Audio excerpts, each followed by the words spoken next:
dari kelompok 4 dan 11 ingin menampilkan hasil video tentang roleplay, yaitu komunikasi. Dan saya sendiri Rizka Desti Amanda. Saya Tata Livia dari kelompok 1. Saya Manaf Kapten dari kelompok 4. Saya Fitri Ayu dari kelompok 4. Saya Madonna Rusaini dari kelompok 4. Saya Ahmad Rusdan dari kelompok 4.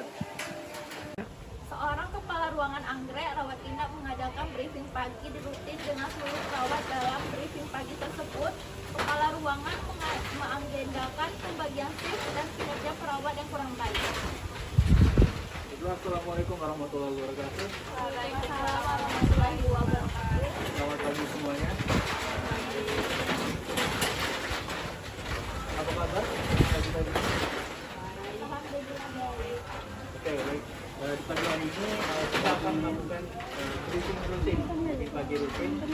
Baiklah, silakan kepada perawat malam untuk menyampaikan kejadian di ruangan selama shift. Baiklah, di sini saya akan menyampaikan beberapa poin. Yang pertama adalah pada Tuan A akan melakukan hemodinamika, dan pada Tuan A harus kontrol tekanan darah setiap 2 jam sekali. Untuk pasien lainnya, lanjutkan tindakan keperawatan. Baiklah, bagaimana untuk briefing pagi? Apa ada yang ingin disampaikan kepada shift malam? Saya menyampaikan pendapat kami ke perawat yang menjaga malam. Di sini saya menanyakan ada beberapa tindakan yang seharusnya dilakukan perawat malam, seperti pemasangan tidur pada pasien yang akan melakukan hidupnya pada malam hari. Nah, jadi perawat yang malam tidak memasang tidur lagi. Baik, kepada Pak Karu izin menambahkan dari perawat shift pagi, karena ini dibebankan oleh perawat yang bertugas pagi.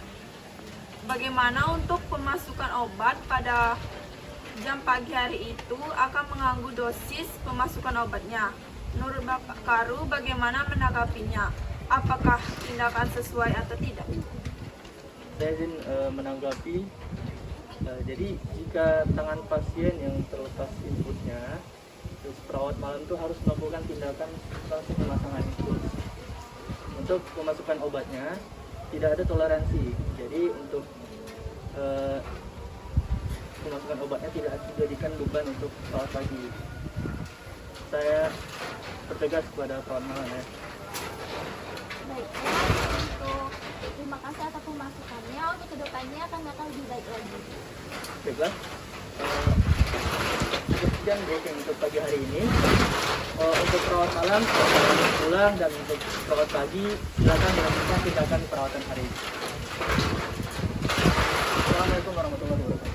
Waalaikumsalam warahmatullahi wabarakatuh. Kami dari tim 2 akan membahas tentang masalah komunikasi. Komunikasi sangat penting dalam proses sosialisasi antara manusia. Tujuan komunikasi pada dasarnya adalah untuk memberikan pengetahuan atau informasi kepada orang lain sehingga dapat mempengaruhi pemikiran, mengubah sikap, dan mendorong orang lain untuk melakukan. Kemudian, secara umum, tujuan komunikasi juga disampaikan, yaitu menyampaikan ide atau informasi atau berita, mempengaruhi orang lain, mengubah perilaku orang lain, memberikan pendidikan, memahami ide orang lain. Selanjutnya ada hambatan komunikasi, yaitu hambatan internal dan eksternal. Hambatan internal adalah hambatan yang berasal dari dalam diri individu yang terkait dari kondisi fisik dan psikologis. Yang kedua, hambatan eksternal. Eksternal adalah hambatan yang berasal dari luar individu yang terkait dengan lingkungan fisik dan lingkungan sosial budaya. Contohnya, suara gaduh dari lingkungan sekitar dapat menyebabkan komunikasi tidak berjalan lancar. Jadi model komunikasi yaitu ada komunikasi tertulis, komunikasi secara langsung atau verbal, komunikasi nonverbal, dan komunikasi via telepon. Terima kasih. Baik, di sini saya akan menyimpulkan menurut tim kami yang dibahas oleh tim 1 adalah kepala ruangan anggrek mengenalkan briefing pagi rutin dengan seluruh perawat dan membahas peran pasien dan kinerja perawat yang kurang baik. Menyampaikan beberapa poin pasien. Yang pertama, pada Tuan A akan melakukan hemodialisa, dan pada Nyonya Y Nyonya A harus dikontrol tekanan darahnya setiap 2 jam sekali. Untuk pasien yang lainnya, dilanjutkan tindakan keperawatan, kemudian masalah pemasangan infus yang terlepas oleh perawat malam dan tidak terpasang lagi dan disebabkan oleh perawat pagi. Kemudian ditanggapi oleh karunya jika tangan pasien yang terlepas infus perawat malam harus melakukan tindakan pemasangan infus untuk pemasangan obatnya. Baiklah, di sini kami dari tim 1 ini membahas apa yang dibahas oleh tim 2 tadi, yaitu membahas topik komunikasi. Komunikasi sangat penting dalam proses sosialisasi antara manusia. Tujuan komunikasi adalah untuk memberikan pengetahuan atau informasi kepada orang lain. Kemudian membahas hambatan komunikasi. Hambatan komunikasi secara umum dapat dibedakan menjadi 2, yaitu hambatan internal dan hambatan eksternal. Kemudian mereka juga membahas model komunikasi, yaitu komunikasi tertulis secara langsung verbal, yaitu komunikasi secara via telepon. Baiklah, itulah tadi yang kami dapat simpulkan dari tim 2. Alat medis bisa mendengar suara bagian dalam organ tubuh, bisa dipasang ke telinga,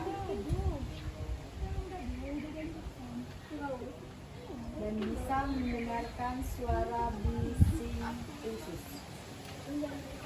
Gambar apakah itu?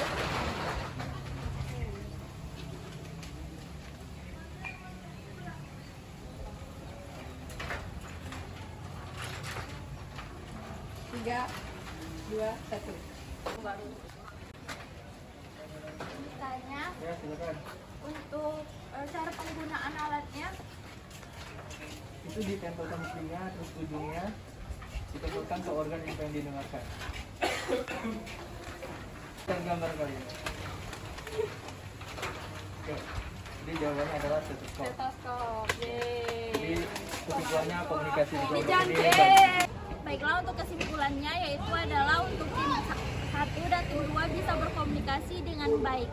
Itulah sekian video dari kelompok 4 dan kelompok 11.